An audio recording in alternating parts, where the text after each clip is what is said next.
Subscribe करें और bell दबाएं ताकि कोई खबर रह न जाए।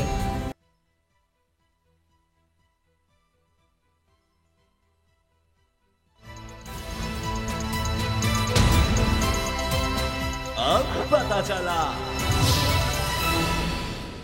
अस्सलाम वालेकुम नाज़रीन, आप देख रहे हैं प्रोग्राम अब पता चला और मैं हूं सैयद मुजम्मिल। नाज़रीन, पार्लियामान में आज एक बड़ी डेवलपमेंट देखने को मिली और वो डेवलपमेंट जो है वो इलेक्शन बिल के हवाले से है, जिस पर बात भी की जा रही थी क्योंकि डिबेट का जो हिस्सा है, फोकस है, वो यही रहा पाकिस्तान में गुज़श्ता चंद दिनों के दौरान। और वो ये था कि अगर निगरान हुकूमत आती है तो कितने इख्तियार के साथ आएगी, क्योंकि अनप्रेसिडेंटेड हुकूमतें हमने पंजाब के अंदर और KP के अंदर देखी हैं। बिलखसूस पंजाब की अगर बात की जाए तो वहाँ पर जो इख्तियारात इस वक्त निगरान हुकूमत इंजॉय कर रही है, शायद ही इससे पहले कभी हुआ हो। और साथ साथ ये भी कि जो टेन्योर डिफाइंड होता है कॉन्स्टिट्यूशनली, उससे भी हम देख रहे हैं कि कोई ख़ास प्रेशर नहीं ले रहे और उसको एक्सटेंड भी कर सकते हैं। इसी तरह जो डिबेट चल रही है कौमी असम्बली की जो तहलील होगी उसके बाद की केयर टेकर हुकूमत को लेकर, तो उसमें भी ये जो इलेक्शन तरमीमी बिल है, इसके हवाले से भी हुकूमत जो है वो इत्तेहादियों को मनाने में कामयाब हो गई। हालांकि कहा यह जा रहा था कि कंसेंसस डेवलप करना शायद मुश्किल हो जाए, क्योंकि बयानबाजियाँ हमने पीपल्स पार्टी और नून लीग दोनों की तरफ से देखी और अक्सर औकात में ये भी देखा कि एक पेज पर नहीं दिखाई दे रहे थे। लेकिन जिस तरह से बहुत से लोग इशारा कर रहे थे इस बात की जानिब कि ये सिर्फ़ और सिर्फ मीडिया के लिए, it's only playing to the gallery, कुछ वैसी सूरत हाल हमें दिखाई दी। और आज जो इलेक्शन एक्ट तरमीमी बिल है 2023 का, वो कसरत राय से मंजूर किया गया। इसके अलावा तोशा खाना केस की भी समात के अहवाल पर आज हम बात करेंगे कि उसमें क्या क्या डेवलपमेंट्स रहीं और चेयरमैन तहरीक इंसाफ के लिए क्या क्या मसाइल हो सकते हैं। और इन्हीं मौज़ूआत पर गुफ्तगू का आगाज़ करते हैं। सदीक जान साहब और उसामा गाजी साहब हमारे साथ मौजूद हैं। सदीक, ये जो इलेक्शन बिल था इसको लेके हुकूमत ने कंसेंसस डेवलप किया है। वैसे तो कोई इतना बड़ा चैलेंज नहीं है, लेकिन जिस तरह से हम मीडिया के ऊपर ये एक ऑपोजिशन की तरह की एक चीज़ देख रहे थे पीपल्स पार्टी और नून लीग में, तो क्या साबित हुआ आज के सारे सेशन से? आपका एनालिसिस क्या है इस पर? देखिए, ये रात जो है वो बहुत इंपॉर्टेंट होती है, सोने के लिए भी, नींद के लिए भी। कल आपने एक शायद आर्टिकल देखा हो, इंडिपेंडेंट उर्दू ने लगाया हुआ था, जिसमें उन्होंने एक मेडिकल रिसर्च नई एक शेयर की हुई थी, बहुत बड़ा एक डॉक्टर्स का पैनल, जिसमें उन्होंने रात की नींद के मज़ीद फ़वाइद और रात को ना सोने के ख़तरात उन्होंने बताए हुए थे। तो ये रात बहुत इंपॉर्टेंट होती है। आपने देखा था कि बिलावल भुट्टो जरदारी जब सवात पे जलसा करने के बाद आए और जब रात गुजरी तो अगले दिन बिलावल साहब बहुत अच्छे बच्चे बने हुए थे। और उसके बाद उन्होंने जो पार्लियामेंट में तकरीर की थी तो उन्होंने एक बार तो जो है वो नून लीग के सारे लोगों को मात दे दी थी शहबाज शरीफ की शान बयान करने में और इसहाक डार साहब के फ़ज़ाइल बयान करने में। कल आप प्रोग्राम में मौजूद थे जब कल मैंने ये अर्ज़ की थी। मैंने कहा था कि आप कल का इंतज़ार करें। ये जो भड़के मार रहे हैं, ये जो बड़े बड़े जो है वो दावे कर रहे हैं, जो आंखें दिखा रहे हैं, ये रात गुजरेगी और अगले दिन आप देखेंगे ये बाजमात जाके और वोट डालेंगे और बिल्कुल ये तरमीम पास करवाएंगे, क्योंकि इनको अंदाज़ा है ही नहीं कि तरमीम कहाँ से कहीं गई हैं। तो जब इनको पता चलेगा तो ये माफ़ियाँ भी मांगेंगे, तौबा भी करेंगे और ये नए कपड़े पहन के तैयार होके खुशबू लगा के जाएंगे और कहेंगे हम खादिम, हम नौकर, हमारी आल औलाद आपकी खादिम और नौकर, और ये जाके और वोट देंगे। और वही हुआ आज मुझे बताया ना, कहाँ गए वो बड़े जो पीपल्स पार्टी धमकियाँ दे रही थी, जो JUIF धमकियाँ दे रही थी, आज तो जो है वो उफ तक नहीं हुई, आज तो कोई मुखालफत नहीं हुई। बस सिर्फ बताया गया है कि ये तरमीम कितनी इंपॉर्टेंट हैं, कितनी अहम है। लेकिन इन तरमीम में इन पर तफसील से भी बात करनी चाहिए, लेकिन 2-3 चीज़ें इसमें बड़ी इंपॉर्टेंट हैं, जिनमें से ख़ास तौर पर वैसे तो इन्होंने अब खुद ही निगरान वज़ीर-ए-आज़म को इख्तियारात दे दिए हैं। अब अगर निगरान सेटअप आता है और तवील अरसे के लिए आता है और निगरान वज़ीर-ए-आज़म को इख्तियारात होंगे तो इसका मतलब यह है कि ये नून लीग क्योंकि मेन ड्राइविंग सीट के ऊपर है और नून लीग ने ही ये मुतारिफ़ करवाई ये तरमीम, और पीपल्स पार्टी, क्योंकि पीपल्स पार्टी के भी मसला यह है कि उनके जितने करप्शन केसेस हैं और जो मामलात हैं वो अफोर्ड ही नहीं कर सकते किसी मामले पर इनकार, ये तो वो तय कर चुके हैं। बल्कि मैं आपको बताऊँ मुजम्मिल साहब कि मेरी पीपल्स पार्टी के एक बड़े आम रहनुमा से मुलाकात हुई तो उनसे मैंने कहा कि पीपल्स पार्टी बहुत से मामलात पे बड़े उनका एक मौक़िफ़ था, कई दहाइयों से मौक़िफ़ था, लेकिन अब हमें वो मौक़िफ़ नज़र नहीं आता। उन्होंने कहा देखें, हम इस बात पर ईमान ला चुके हैं कि अगर सियासत करनी है तो किस रास्ते पे चल के करनी है, उस रास्ते से नहीं हटना। अगर उस रास्ते से हटना है तो फिर सियासत छोड़ दें। अगर सियासत करनी है, इक़्तिदार लेना है, तो रास्ता एक ही है और हम अब उस रास्ते से सवाल ही पैदा नहीं होता कि इधर उधर हो, तो वो माजी की बातें थी। सही। तो दूसरा यह है कि एक जो इसमें बहुत इंपॉर्टेंट चीज़ है वो है कि निजकारी कर सकेंगे, जो निगरान वज़ीर-ए-आज़म आएंगे वो निजकारी कर सकेंगे।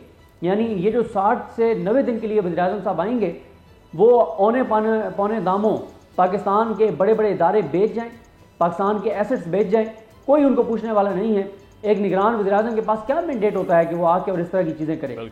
लेकिन जाहिर है ये हम देख रहे हैं, पिछले 7-8 माह से देख रहे हैं जिस तरह से पंजाब में निगरान जो वज़ीर आला साहब हैं वो तो अब निगरान भी हटवा दिया उन्होंने, और वो जिस तरह से तकरीरें करते फिर रहे हैं, ऐसा लगता है वो अगले 10 साल के लिए वज़ीर आला हैं। ऐसा लगता है कि 10 साल के लिए उनको मैंडेट मिल गया है। करोड़ों जो लोग हैं उनके सूबा पंजाब का, उधर से अलबत्ता निगरान जो वज़ीर आला हैं KPK के, वो बिल्कुल पीछे बैठ के चीज़ें कर रहे हैं। उन्होंने तो पूरा सूबा जो है वो हवाला कर दिया गवर्नर के, और जो निगरान वुज़रा हैं JUAF के उनके हवाले कर दिया उन्होंने। मतलब आपको लग रहा है कि सेंटर में भी इसी नौइयत की प्रैक्टिसेस होंगी जिस तरह पंजाब में हो रही हैं शॉर्टली?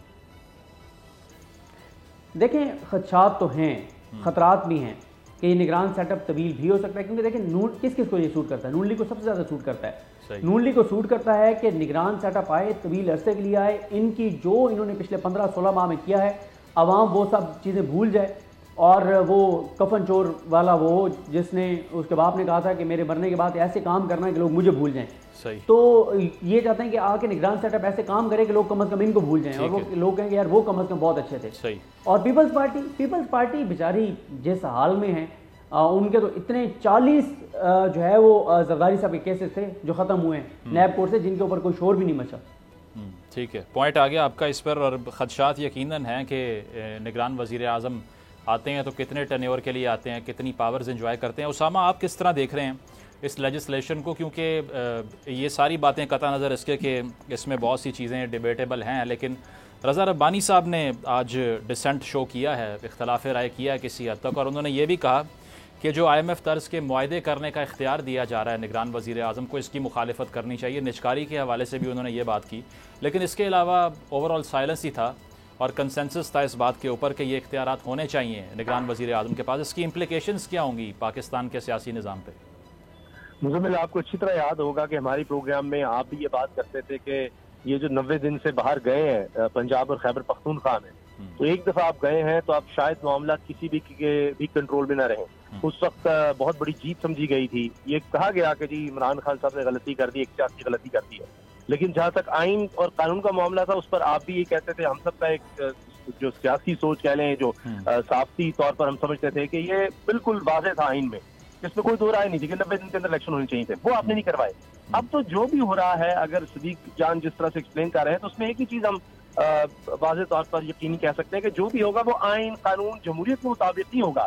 इसके अलावा कुछ ना कुछ होगा, इसके अलावा सब कुछ होगा, आइन और कानून पर अमल नहीं होगा, ना तो केयर टेकर सेटअप में, ना उनके फैसलों में, ना इलेक्शंस में, ना फेयरनेस में, फ्री, वो सब कुछ नहीं होगा। अब रज़ा रब्बानी साहब की आपने बात की, हमारे लिए बड़े काबिल एहतराम है, लेकिन वो एक दफा रोए थे जब एक कानून साजी हो रही थी, उन्होंने कहा जी वोट अमानत है, और वो रोए थे। उसके बाद तो जो कुछ होता रहा है यहाँ पर कुछ भी नहीं हुआ। तो अब मुझे लगता है कि उनकी तकरीर या इन बातों से अब किसी को कुछ हासिल नहीं है। मतलब उसामा, आप अग्री करते हैं कि पीपल्स पार्टी का जो फिलॉसफी थी, पॉलिटिकल फिलॉसफी, वो अब तब्दील हुई है, चेंज ऑफ हार्ट हो गया, जिस तरह से सदीक कह रहे हैं कि अब उन्होंने मफाहमत का रास्ता इख्तियार कर लिया? जी यकीनन, और ये मुझे लगता है कि बहुत पहले से शुरू हो गया था। ख्वाजा आसिफ जो है वो इस बारे में बार बार बात करते हैं कि जी वो 2019 में ही राब्ते शुरू हो गए थे। फिर आपको जरदारी साहब की भी वो तकरीर याद होगी कि वो कहते हैं जी आओ कोई फार्मूला दो, तो हम कहते हैं पहले इसको हटाओ।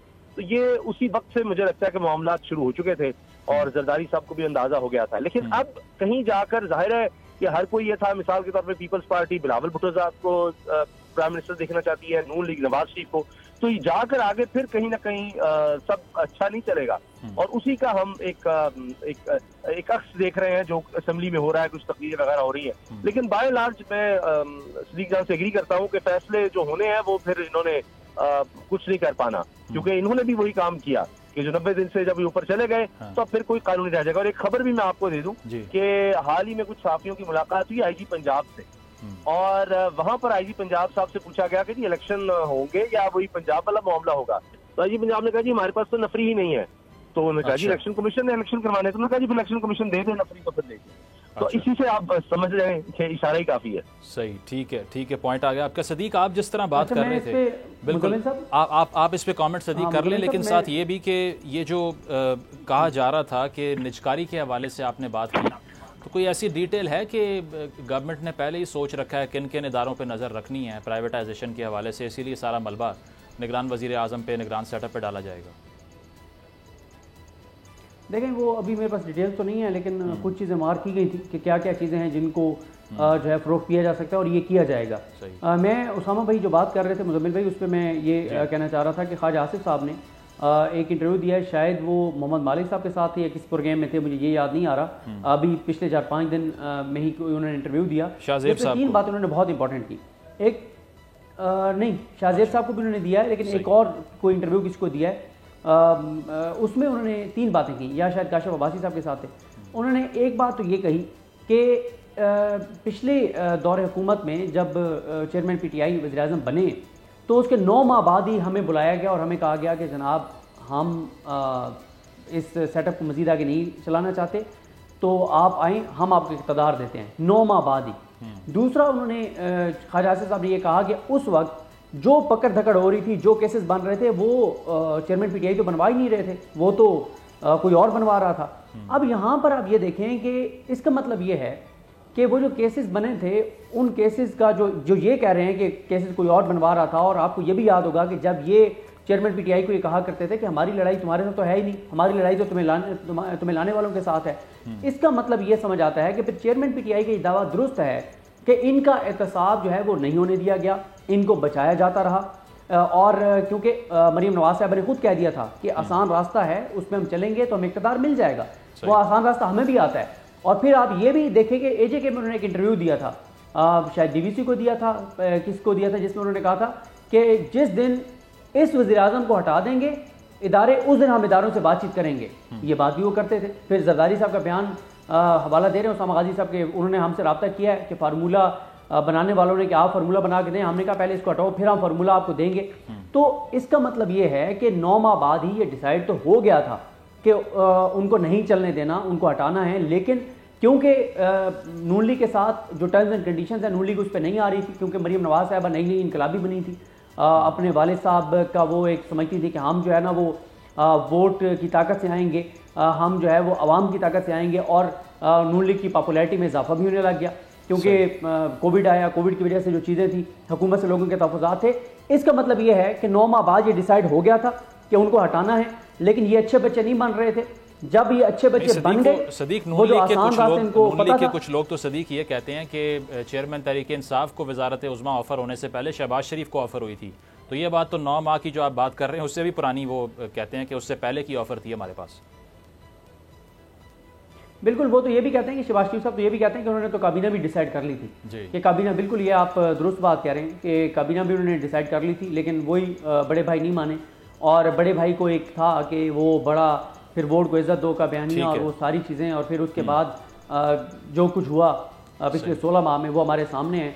और अब भी देखें, शहबाज शरीफ साहब के बारे में ऐसे तो नहीं कहा जाता ना कि उनकी सबसे अच्छी खासियत ये है कि उनको आप डांटते भी रहें, वो सर झुका के बैठे रहते हैं, डांट खाते हैं, माजरत करते हैं और फिर उस रास्ते पे चल पड़ते हैं जिस रास्ते पे चलने का उनका सबसे अच्छा एक्सपीरियंस। ठीक है, पॉइंट आ गया आपका उसामा।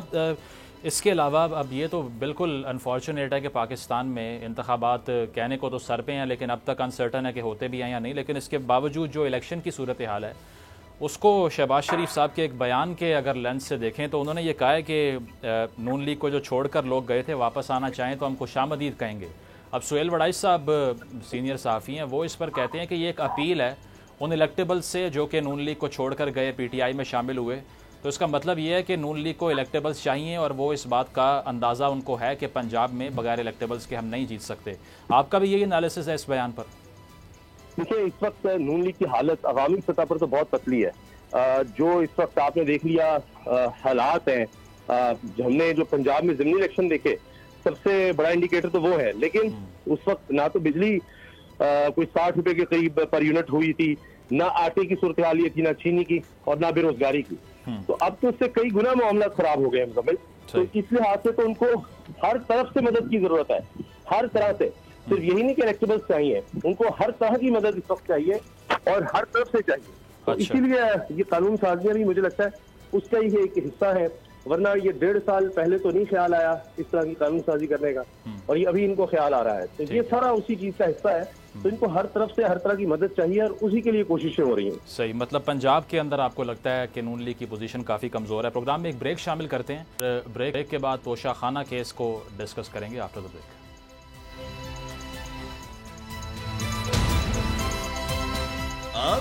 पता चला।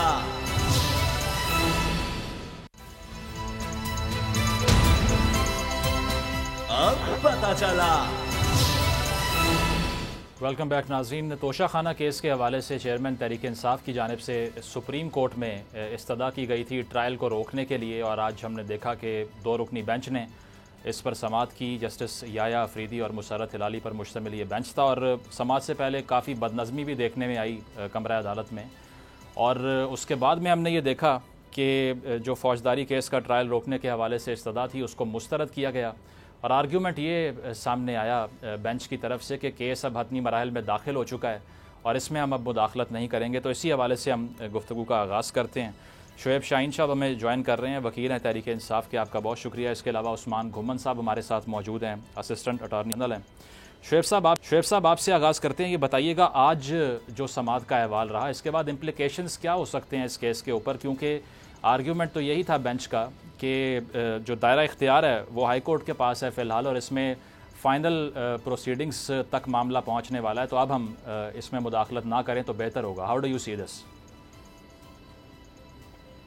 देखिए, जो ऑर्डर पास हुआ है वो ये हुआ है कि चूंकि ये मैटर सब जुडिस है before the Islamabad high court, और उसमें क्रिमिनल रिवीजन ऑलरेडी पेंडिंग है, और उस क्रिमिनल रिवीजन के ऊपर जो बाकी क्रिमिनल रिवीजन्स हैं और ट्रांसफर एप्लीकेशंस हैं वो सारी की सारी इस्लामाबाद हाई कोर्ट के चीफ जस्टिस के पास पेंडिंग है। तो उन्होंने चूंकि कहा है कि हम सारे ये मैटर्स रेफर बैक कर रहे हैं उनको, और ये ऑर्डर दे रहे हैं और डायरेक्शन दे रहे हैं कि वो सारे केसेस यकजा करके क्लब करके इकट्ठे सुने जाएं।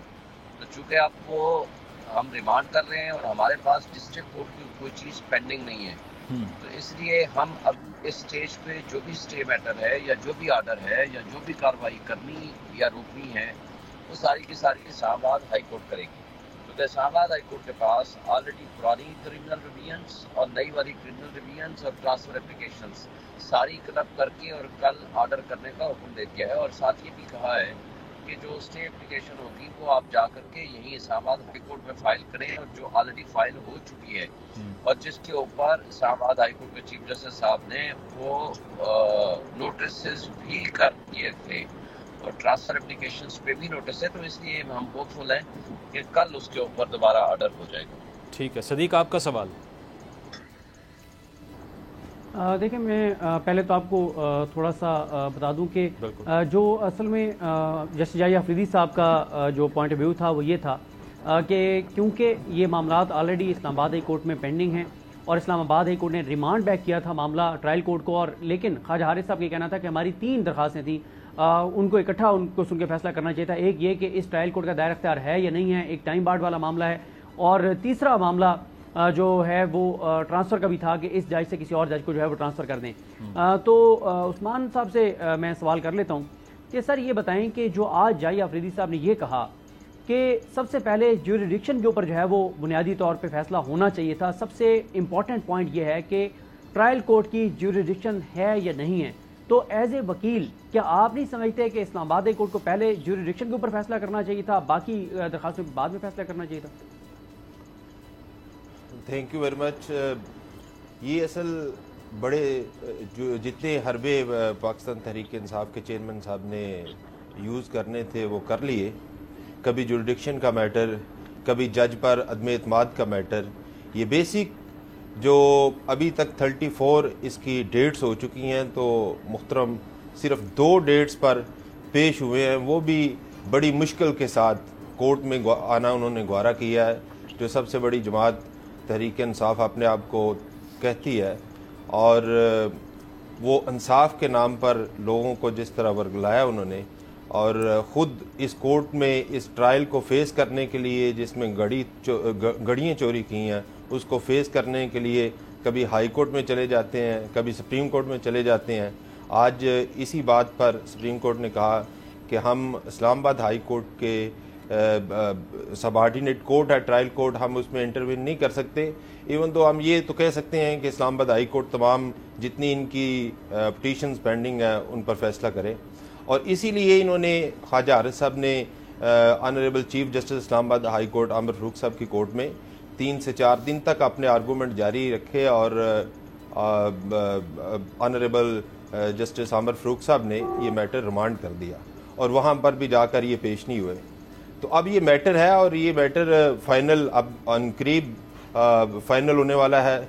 ख्वाजा साहब ने दोनों गवाहों के ऊपर अपना क्रॉस एग्जामिनेशन मुकम्मल कर लिया है और आज मसरूफ़ इस्लामाबाद में मौजूद थे, लेकिन G11 तक उन्होंने कोर्ट के आर्डर को मानने से इनकार कर दिया और कोर्ट उनका वेट करती रही।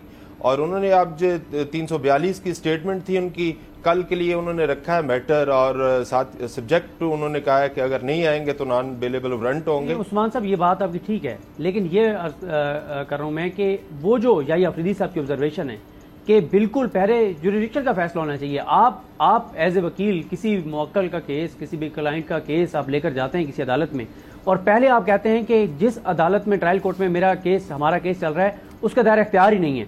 फिर अगली बात आप बाद में करते हैं, आप कहते हैं जनाब ये उस कोर्ट ने जो ऑर्डर किया है उसको भी मैं चैलेंज कर रहा हूं। तो पहले तो दायरा इख्तियार के ऊपर फैसला होना चाहिए ना कि दायरा इख्तियार है या नहीं है। तो आप नहीं समझते कि इस्लामाबाद हाई कोर्ट को पहले दायरा इख्तियार के ऊपर फैसला करना चाहिए था? 11-12 मई से दरखास्तें पेंडिंग है आमिर फारूक साहब के पास।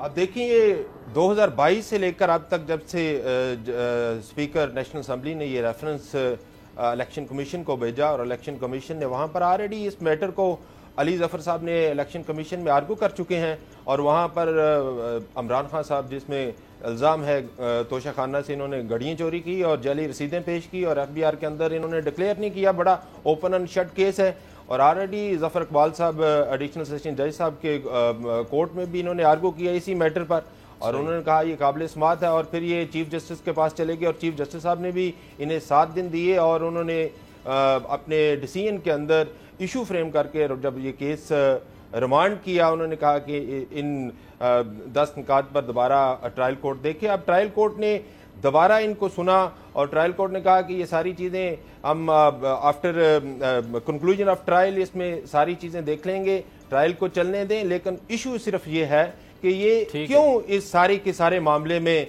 ये कोर्ट की कभी जुरिडिक्शन की, कभी लिमिटेशन की, कभी डिप्टी डायरेक्टर होना चाहिए था, इलेक्शन कमीशन के पास पावर्स नहीं होनी चाहिए थी। अगर इनका दामन साफ है, बिल्कुल दामन साफ है, तो चोरी अपना सफाई पेश करें कि उस वक्त तो ये कहते थे रसीदें कढो, अब अपनी जब रसीदें निकालने की बारी आई है तो कभी किसी मतलब कोर्ट उस्मान के साहब पीछे आप छुप ये रहे कह हैं, रहे हैं कभी किसी कि कोर्ट के PTI पीछे की छुप रहे तरफ हैं। से ये सारी दरखास्तें जो हैं डिलेइंग टैक्टिक्स हैं। ठीक है उसामा, शुएब साहब से सवाल कर लीजिए आप। बिल्कुल बिल्कुल ये डिलेइंग टैक्टिक्स है। अगर इसमें है कुछ नहीं, ये कहते हैं कि ऐसा कोई केस ही नहीं, तो फिर फेस करें। अब 342 की स्टेटमेंट है, कल रिकॉर्ड करवाएं, क्यों ये भाग रहे हैं वहां से? कभी एग्जाम्पशन की दरखास्त आ रही है, कभी इनके वकील साहब डिले। आज सुप्रीम कोर्ट ने समाअत की और उन्होंने कहा कि हमारे पास ये पावर ही नहीं, हम किस तरह एक हाई कोर्ट की सबऑर्डिनेट कोर्ट है, हम उसमें इंटरवीन कैसे कर सकते हैं? ठीक है, पॉइंट आ गया जी। उसामा,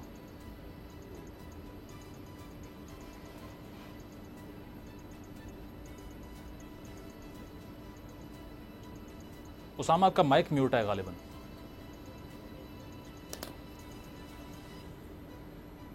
उसामा की ऑडियो फिक्स हम करते हैं। शुएब साहब, आपको क्या लगता है कि इसमें worst possible scenario Tehreek Insaf के लिए क्या हो सकता है? क्योंकि जिस तरह से मल्टीपल रिक्वेस्ट की जा रही हैं और कभी हम ये देखते हैं कि ट्रायल कोर्ट के जो जज हैं उन पर एतराज़ भी लगा और चीज़ें भी हुई, तो इसमें वर्स्ट पॉसिबल सिनेरियो क्या हो सकता है फैसले की नज़र में अगर देखा जाए?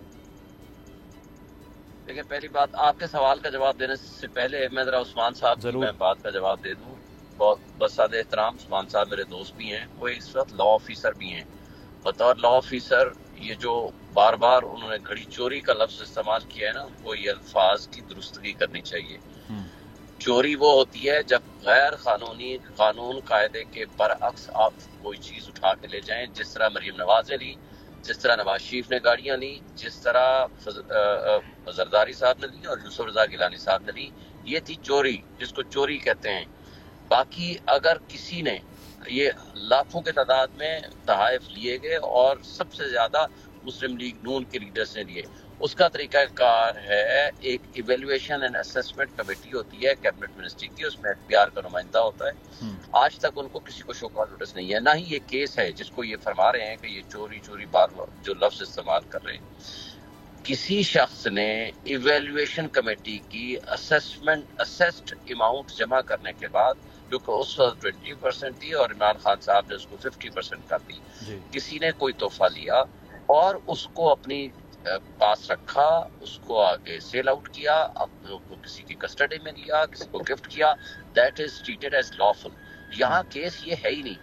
केस टोटल ये है कि उन्होंने जो एफबीआर में जो कुछ जमा कराया था और वो की जो इलेक्शन कमीशन के पास जमा कराया था बकौल इलेक्शन कमीशन के, उसमें पूरी तफसील नहीं दी। That is the only case जो बार बार अल्फाज का इस्तेमाल हो रहा है। मेरा ख्याल है पहले हम वकील हैं और फिर हम सियासत पे बात करें तो दैट इज मोर एप्रोप्रिएट। अब आप आ जाएं आप वाली बात पर।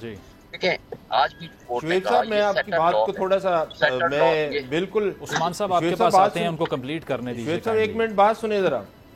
चले मैं नहीं शुएब साहब आप कर ले रहे, मेरी बात मुकम्मल हो जाए उस्मान साहब आप फिर कर लीजिएगा।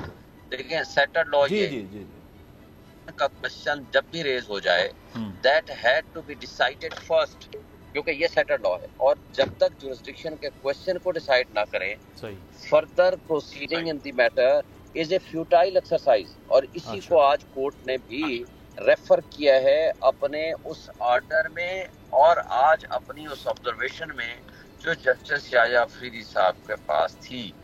इसलिए कि जब इनके पास भी मैटर आया आमिर फारूक साहब के पास, उन्होंने भी कोई 8 से 10 क्वेश्चंस फार्मुलेट किए, जिसका पहला क्वेश्चन ये था कि ये जुरिस्डिक्शन है कि नहीं है, क्या ये प्रोसीडिंग्स मेंटेनेबल है या नहीं है, ये टाइम हार्ड प्रोसीडिंग्स है या नहीं है, ये क्वेश्चंस ऑफ लॉ है which had to be decided first. और आमिर फारूक साहब ने 7 दिन का जो टाइम दिया उसको 3 दिन में उन्होंने डिसाइड कर दिया, जिसको दोबारा चैलेंज कर दिया और उस पे नोटिसेस हो गए। ये सारे लीगल क्वेश्चंस हैं, कल सुबह लगे हुए हैं। Let the law has to take, कल देखेंगे कि इस पे जुरिस्डिक्शन का सवाल जो आप बात कर रहे हैं। आपने जो एक सवाल किया था कि खान साहब के लिए क्या मुश्किलात हो सकती हैं, देखिए मुश्किलात में तो वो पहले दिन से गिरे हुए हैं जब से ये हुकूमत आई है। देखिए पाकिस्तान की तारीख में पॉलिटिकल विक्टिमाइजेशन इस तरह नहीं हुई जो आज हो रही है। 180 से ज्यादा मुकदमात हैं, खाली उनके खिलाफ नहीं। अली मोहम्मद खान को 7वीं मरतबा अदालत ने जमानत दी, 8वीं मरतबा गिरफ्तार कर लिया। ठीक है, आज अली नवाज अवान यहाँ इस्लामाबाद का मैंने है, उसके सगे भाई को जो नॉन प्रैक्टिकल है उसको अगवा कर लिया गया। इस्लामाबाद हाई कोर्ट में वो पिटीशन पेंडिंग है और हर इदारा ये कह रहा है जी हमारे पास नहीं है। तो अगर जो कुछ हो रहा है हमारे मुल्क में, अगर बुनियादी इंसानी हुकूक की मौत इस अंदाज से जारी रखेंगे तो फिर ये तर्ज अमल किसी भी इस इलेक्शन के हवाले से, मुल्क की बेयकीनी को खत्म करने के हवाले से और मईशत को ठीक करने के हवाले से और जमहूरी डेमोक्रेटिक नॉर्म्स को मेंटेन करने के हवाले से दुरुस्त इक़दाम नहीं है। इस पे मेरा ख्याल है तमाम इदारों को हमारी। ठीक है, उसामा आप उस्मान साहब से सवाल कर लें, फिर उनका कमेंट भी उसी में आ जाएगा। उस्मान साहब, अगर कल इमरान खान साहब नहीं पेश होते अदालत में तो फिर क्या होगा? वारंट गिरफ्तारी का जारी करेंगे तो क्या फिर गिरफ्तार किया जा सकता है इमरान खान साहब को कल? जी उस्मान साहब।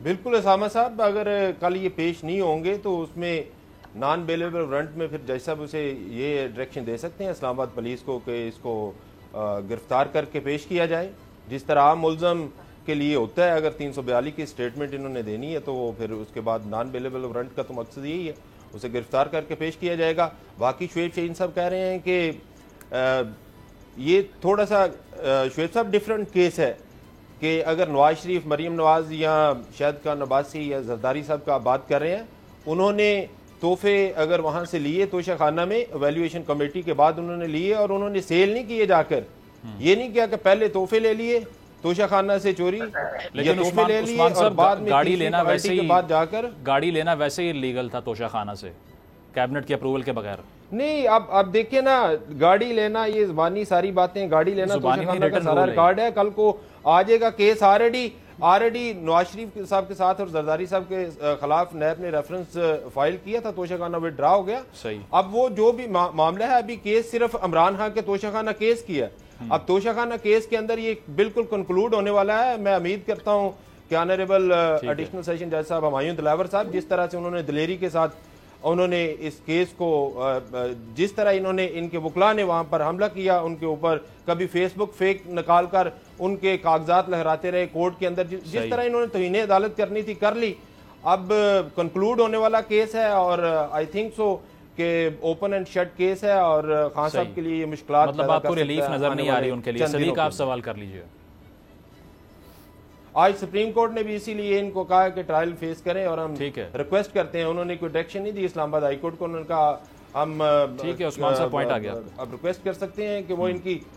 जी सदीक। अच्छा, वैसे मेरा ये ख्याल है मुजम्मिल साहब के मेरा ख्याल है कि जितनी अहम नुकात ख्वाजा हारिस साहब ने उठाए हुए हैं इस्लामाबाद हाई कोर्ट में, जज साहब का कंडक्ट, जज साहब ने मान लिया हुआ है कि फेसबुक अकाउंट उनका है, पोस्टें उनकी नहीं है, इसके ऊपर तहकीकात होनी है। फिर जिस तरह से उन्होंने 7 दिन का टाइम था, 3 दिन में, लेकिन वो कह रहे हैं कि मुझे भी इंसाफ दें और तहकीकात करवाएं इसकी, फेसबुक पोस्ट की बात कर रहे हैं। अच्छा, उन्होंने ये कहा था कि उन्होंने लिख दिया हुआ है इस्लामाबाद हाई कोर्ट को, लेकिन आमिर फारूक साहब ने कल ये इंकशाफ किया था कि उनके पास अभी तक ये मामला नहीं पहुंचा जो दावा किया गया था एडिशनल सेशन जज हुमायूं दिलावर साहब की तरफ से। लेकिन आज जिस तरह से ख्वाजा हारिस साहब ने दबे अल्फाज में chief justice Islamabad high court के भी जिस तरह से कंडक्ट पे सवालात उठाए हैं कि उन्होंने जिन दरखास्तों को पहले डिसाइड करना चाहिए था उनको पेंडिंग रख के, और जिनको बाद में डिसाइड करना चाहिए था वो पहले कर दिया, और जिस तरह से डिले हो रही हैं चीज़ें इस्लामाबाद हाई कोर्ट में और नीचे से ट्रायल तेज से जारी है, तो कल का दिन बहुत इंपॉर्टेंट है। और कल का दिन मेरा ख्याल है वो इस केस के हवाले से अहम तरीन दिन है। अगर स्टे हो जाता है 10-15 दिन के लिए भी हो जाता है तो चीज़ें फिर बहुत आगे चली जाएंगी। और ख्वाजा हारिस ये चाहते हैं कि जितनी उनकी दरखास्तें पेंडिंग हैं, कोई 7-8 दरखास्तें उनकी पेंडिंग हैं, ट्रांसफ़र वाला भी, दायर इख्तियार वाला भी, टाइम बार्ड वाला भी, जो रिकॉर्ड नहीं दिया गया वो भी, जिस तरह से जिरा वाले मामला, बहुत सी उनकी दरखास्तें पेंडिंग हैं। और अगर ये तमाम दरखास्तें डिसाइड होती हैं और किसी एक में भी ख्वाजा हारिस साहब के हक में फैसला आ जाता है तो फिर इतने जल्दी ये फैसला नहीं हो सकेगा, क्योंकि हुकूमत ये चाहती है कि इसका फैसला आए, चेयरमैन पीटीआई डिस्क्वालीफाई हो, तब जाके इलेक्शन हो। तो इसलिए ये केस जो है वो आम तरीन, और ये वो केस है जिसमें जल्द अज जल्द फैसला आ सकता है, और कोई ऐसा केस नहीं है जिसमें जल्द अज जल्द डिस्क्वालिफिकेशन जो है वो हो सके। शुएब साहब, लास्ट मिनट है हमारे पास, शॉर्टली बताइएगा, अगर अदम पेशी होती है या गिरफ्तारी की सूरत क्रिएट हो जाती है चेयरमैन तहरीक इंसाफ के लिए, फिर वे फॉरवर्ड क्या होगा? Is it easy to come out of this, या फिर आपको लगता है कि लंबा हो सकता है प्रोसेस? ये नहीं, मेरा नहीं ख्याल कि कल अगर डिसाइड कर दिया तो वी आर होपफुल कि इंशाल्लाह ठीक फैसला आएगा और खान साहब के हक में आएगा। और अगर फर्ज करो कल डिसाइड नहीं होता तो मैं होपफुल हूँ कि कल उसमें स्टे हो जाएगा, क्योंकि अगर स्टे नहीं होता तो फिर इन प्रोसीडिंग्स को चलाने का फ़ायदा कोई नहीं। और आज के आर्डर के बाद, सुप्रीम कोर्ट के आर्डर के बाद, मेरा ख्याल है कि जस्टिस आमिर फारूक साहब के लिए भी ये उनको सोचने का मकाम है कि इंसाफ सिर्फ होना नहीं चाहिए, होता हुआ नज़र भी आना चाहिए। सही। जिस तरीके से ये प्रोसीडिंग्स चल रही हैं, एक जज जिसने अपने फेसबुक से सही अपने ही अकाउंट से इमरान खान साहब के खिलाफ नाजेबा तस्वीर लगाई हूँ, और वो 2014 से ऑनवर्ड लगाई हुई हूँ जज, तो वो कहता है कि मैं मुतासिब भी नहीं हूँ और मैं इन केसेस को सुनूंगा। और आमिर फारूक साहब कहते हैं कि नहीं नहीं बिल्कुल ठीक है। शुएब साहब, वक्त हमारे पास ख़त्म हो चुका है, बहुत बहुत शुक्रिया आप मान घुमन साहब का भी, और तमाम नज़रें अब कल की प्रोसीडिंग के ऊपर हैं कि आया उसमें रिलीफ की नवीज़ सुनाई जाती है चेयरमैन तहरीक इंसाफ के लिए या मसाइल बढ़ते हैं। प्रोग्राम देखने का शुक्रिया, इजाज़त दीजिए, अल्लाह हाफ़िज़।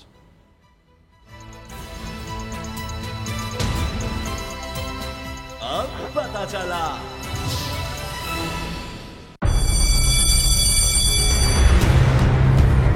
जामियात में चलता गोरख धंधा,